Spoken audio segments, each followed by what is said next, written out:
Marah adalah emosi yang paling cepat muncul dalam diri manusia. Kadang karena hal sepele, kadang karena luka yang mendalam.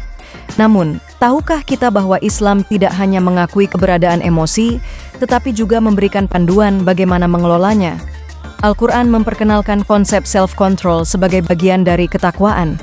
Salah satu ayat yang paling kuat menggambarkan hal ini adalah QS Ali Imran ayat 134. Ali Imran ayat 134, yaitu orang-orang yang berinfak, baik di waktu lapang maupun sempit, orang-orang yang menahan amarah dan memaafkan kesalahan orang lain, dan Allah mencintai orang-orang yang berbuat kebaikan. Dalam tafsir Al-Munar, Wahbah Az-Zuhaili menjelaskan, ayat ini menggambarkan karakter moral orang bertakwa dalam hubungan dengan Allah dan juga sosial.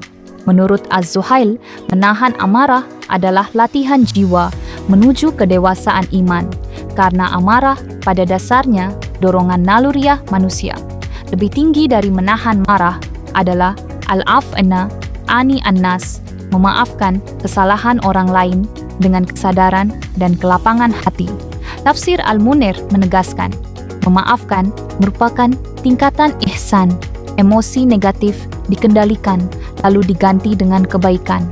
Mari latih hati, redam amarah, pilih memaafkan. Dalam konteks kehidupan modern, ayat ini menjadi sangat relevan. Kita hidup di zaman yang penuh tekanan, tuntutan pekerjaan, konflik sosial, dan ruang digital yang sering memicu emosi. QS Ali Imran ayat 134 mengajarkan bahwa self-control adalah fondasi etika sosial. Menahan amarah mencegah kita dari tindakan reaktif yang dapat melukai diri sendiri dan orang lain.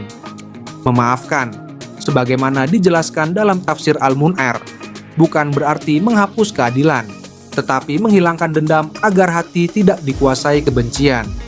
Dengan demikian, ayat ini membangun pribadi yang stabil secara emosional, dewasa secara spiritual, dan harmonis secara sosial. Dari QS Ali Imran ayat 134, kita dapat mengambil beberapa pesan nilai penting. Pertama, pengendalian diri adalah ciri utama ketakwaan. Kedua, marah adalah fitrah.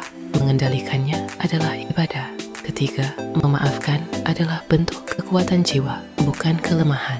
Keempat, ihsan tercapai ketika emosi negatif digantikan dengan kebaikan. Dalam tafsir Al-Munir, ditegaskan bahwa Allah secara khusus menyebut dan Allah mencintai orang-orang yang berbuat ihsan. Ini menunjukkan bahwa pengendalian diri dan pemaafan adalah jalan menuju cinta Allah. Al-Quran tidak berhenti pada konsep. Ia mengarahkan praktik nyata. Self-control membangun kebiasaan jiwa yang stabil. Pertama, kesadaran diri. Sadari marah sebagai sinyal, bukan perintah untuk bertindak. Kedua, jeda sebelum reaksi. Di jeda ini, iman bekerja, mengambil alih naluri. Ketiga, pilih respon bermakna. Diam yang menenangkan, atau kata yang tidak melukai. Latih konsistensi tiap hari. Napas, jeda, respon. Mulai sekarang, rasakan damai dan kendali. Menahan amarah bukan hanya latihan psikologis, tetapi juga ibadah spiritual. Ia adalah bentuk penghambaan batin. Dalam pandangan tafsir, orang yang mampu menundukkan amarahnya sesungguhnya sedang menundukkan ego. Dan ketika ego melemah, ruang bagi ketenangan dan kebijaksanaan pun terbuka. Saat marah datang, jeda, tarik napas, ingat Allah. Disitulah diri menjadi utuh. Ayat ini juga menjadi landasan dakwah moral. Masyarakat yang kuat bukanlah yang bebas konflik, tetapi yang mampu mengelola konflik dengan akhlak. Ketika self-control menjadi budaya, maka kekerasan berkurang dan keadilan tumbuh bersama empati. Perbedaan pendapat tidak memisahkan kita, adab menyatukan. Bangun budaya menahan diri, dengarkan dulu, tanggapi bijak, hormati. Jadikan akhlak kompas dalam konflik, mulai dari diri hari ini. QS Ali Imran ayat 134 mengajarkan kita, kekuatan sejati bukan membalas, tetapi berani menahan dan memaafkan. Di setiap amarah yang kita kendalikan dan setiap maaf yang kita berikan, disitulah ketakwaan dibangun.